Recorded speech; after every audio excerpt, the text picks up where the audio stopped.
अपने ही पति को मारकर चिता पर क्यों बैठ गई? औरत एक बार विक्रमादित्य के दरबार में सैनिक एक साधारण सी वेशभूषा वाले युवक को पकड़कर लेकर आए। वह रात के समय संदिग्ध अवस्था में बहुत सारे धन के साथ कहीं जा रहा था। विक्रमादित्य ने युवक से उसका परिचय पूछा और कहा कि यह धन तुम्हारे पास कैसे आया? तो युवक ने कहा कि वह एक धनी स्त्री के यहाँ नौकरी करता है और सारा धन उसी स्त्री ने मुझे दिया है। इतना सुनते ही विक्रमादित्य की जिज्ञासा बढ़ गई और कहा, उसने तुम्हें यह धन क्यों दिया और तुम आधी रात को इस धन को लेकर कहां जा रहे थे? युवक ने कहा, मैं उस स्त्री का प्रेमी हूं। उसने मुझे उज्जैन के बाहर मौजूद पुराने कुएं के पास प्रतीक्षा करने को कहा था। दरअसल वह अपने पति की हत्या करके वहां आकर मुझसे मिलने वाली थी कि सिपाहियों ने मुझे पहले ही पकड़ लिया। विक्रमादित्य ने सत्यता की जांच करने के लिए तुरंत उसके बताए पते पर सिपाहियों को भेजा। सिपाहियों ने आकर खबर दी कि उसे अपने नौकर के गिरफ्तार होने की खबर मिल चुकी है और वह नगर में अफवाह फैला रही है कि लुटेरों ने सारा धन लूट लिया और मेरे पति की हत्या करके भाग गए। उसने पति की चेता सजवा है और खुद को पतिव्रता साबित करने के लिए सती होने की योजना बना रही है। विक्रमादित्य सिपाहियों के साथ महिला के घर आ पहुंचे और दृश्य देखकर चौंक गए। महिला अपने पति की चिता पर बैठने जा रही थी कि विक्रमादित्य ने उसे रोकते हुए कहा कि मुझे सारी सच्चाई का पता चल गया है। तुम एक चरित्रहीन औरत हो। अब तुम राजदंड भुगतने के लिए तैयार हो जाओ। महिला कुछ क्षणों के लिए तो भयभीत हुई, मगर दूसरे ही पल वह बोली कि हे राजन, मेरे चरित्र पर उंगली उठाने से पहले आपको अपनी छोटी रानी के चरित्र की जांच करनी चाहिए। इतना कहकर वह चिता में जा बैठी और उसमें लगकर सती हो गई। विक्रमादित्य अपने सिपाहियों के साथ वापस महल लौट आए। उस स्त्री के अंतिम शब्द अभी भी उनके कानों में गूंज रहे थे। उन्होंने छोटी रानी पर निगाह रखनी शुरू कर दी। एक रात विक्रमादित्य को सोता समझकर छोटी रानी उठी और गुप्त रास्ते से महल के बाहर निकल गई। तभी विक्रमादित्य नींद से उठे और दबे पांव रानी का पीछा करने लगे। थोड़ी दूरी तय करने के पश्चात वह एक साधु की कुटिया में गई। तभी साधु आया और वह भी कुटिया में चला गया। विक्रमादित्य ने कुटिया में जो देखा वह उनके लिए असहनीय था। रानी को साधु के साथ संबंध बनाते देख विक्रमादित्य की रूह कांप उठी। विक्रमादित्य ने सोचा कि छोटी रानी को वे इतना प्यार करते हैं, फिर भी वह विश्वासघात कर रही है। उनके प्रचंड क्रोध की सीमा न रही। रक्त वर्णित आंखें लिए विक्रमादित्य कुटिया में जा घुसे और उस साधु तथा छोटी रानी को मौत के घाट उतार दिया। जब वह महल लौटे तो उनकी मानसिक शांति भंग हो चुकी थी। वे हमेशा बेचैन रहने लगे। सांसारिक सुखों से उनका मन उठ गया तथा मन में वैराग्य की भावना ने जन्म ले लिया। उन्हें लगता था कि उनके धर्म कर्म में जरूर कोई कमी थी, जिसके कारण भगवान ने उनके साथ ऐसा किया। यही सब सोचकर विक्रमादित्य ने राज्यपाट का भार अपने मंत्रियों को सौंप दिया और खुद समुद्र तट पर तपस्या हेतु निकल पड़े। समुद्र तट पर पहुंचकर उन्होंने एक पैर पर खड़े होकर समुद्र देव का आह्वान किया। उनकी साधना से प्रसन्न होकर समुद्र देव ने उन्हें दर्शन दिए। विक्रमादित्य ने कहा, हे प्रभु, मैं यहाँ अखंड साधना करना चाहता हूँ। आप मुझे निर्विघ्न साधना पूरी करने का आशीर्वाद दीजिए। समुद्र देव ने उन्हें एक शंख देते हुए कहा कि जब भी कोई दैवीय विपत्ति आएगी, इस शंख की ध्वनि से दूर हो जाएगी।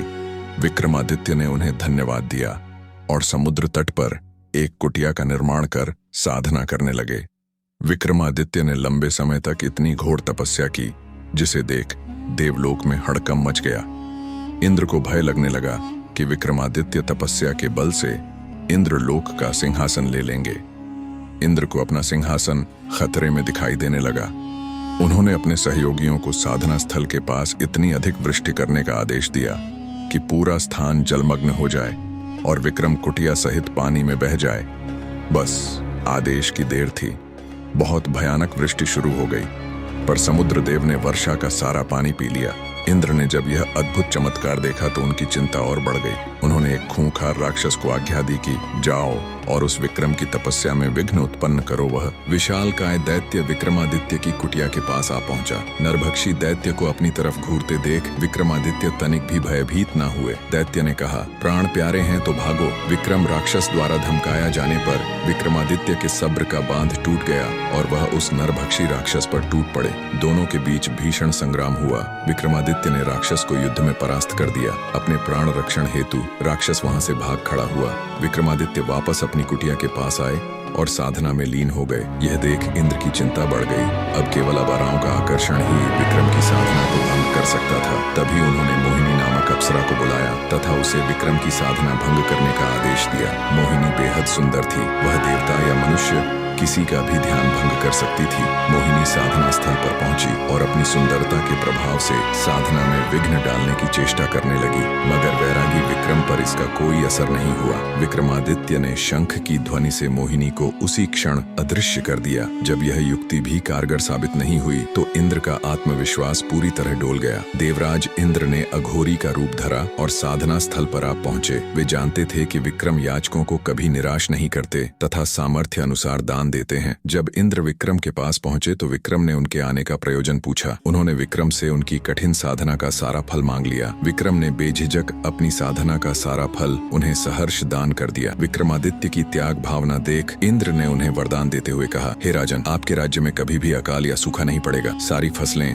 समय पर और भरपूर होंगी। इतना कहकर इंद्र अंतर्ध्यान हो गए। कुछ दिन बीत जाने के उपरांत विक्रमादित्य को अपनी प्रजा की चिंता सताने लगी। वे सोचने लगे कि मेरे यहाँ आने के बाद कहीं उज्जैन वासियों पर कोई संकट तो नहीं आ गया। उनकी वैराग्य की भावना क्षण हो गई और वे वापस उज्जैन लौट आए। विक्रमादित्य के महल में क्यों घुस आए? लुटेरे। और फिर क्या हुआ? एक बार राजा विक्रमादित्य रात के समय घूमते घूमते नदी के किनारे आ पहुंचे। तभी उन्हें किसी के चिल्लाने की आवाज सुनाई पड़ी। वे आवाज की दिशा में दौड़ पड़े। तभी उन्हें नदी में एक युवक और युवती तेज बहाव के साथ बहते हुए नजर आए। विक्रम ने बड़ी ही फुर्ती से नदी में छलांग लगा दी और दोनों को पकड़कर किनारे ले आए। युवती के अंग से यवन छलक रहा था। वह बेहद सुंदर थी। उसका रूप देखकर अप्सराएं भी लज्जित हो जाती। कोई तपस्वी भी उसे पास पाकर अपनी तपस्या छोड़ देता और गृहस्थ बनकर उसके साथ जीवन गुजारने की कामना करता। दोनों कृतज्ञ होकर अपने प्राण बचाने वाले को देख रहे थे। युवक ने बताया कि वह अपने परिवार के साथ नौका से कहीं जा रहा था। तभी समुद्र में भीषण तूफान आया और पूरा जहाज समुद्र की गहराइयों में समा गया और हम दोनों किसी तरह तैरकर यहाँ पर आ पहुंचे।